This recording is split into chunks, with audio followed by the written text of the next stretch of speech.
হ্যাঁ, জোড়া সংখ্যা যদি স্কয়ার করতে দেয় তোমাদের কিন্তু খুব অসুবিধা হয়। ঠিক আছে, মাত্র 2 সেকেন্ড আমি করব জোড়া সংখ্যা স্কয়ার, তারপর প্লাস দিয়ে। এটা তোমরা কি করবে, এটা ফার্স্ট পার্টে, এটা 1 নম্বর ফার্স্ট পার্টে তোমরা কি করবে বলো তো, এই 33 আছে না, 33 33 ইনটু 33, ঠিক আছে, এটা লিখে নেবে। লিখে নেওয়ার পর এটা যে গুণফল হবে 1089 হলো।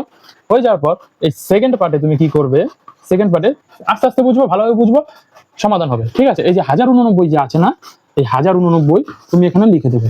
সেই ভুতুড়ে সংখ্যা 5, কিচ্ছু নেই, এটা ভুতুড়ে সংখ্যা, বারবার আসছে আমাদের অঙ্কতে। যাই হোক, এটা ভুতুড়ে সংখ্যা। এবার 1089 ইন্টু 5 কত আসবে দেখো, 5445, এটাই অ্যান্সার।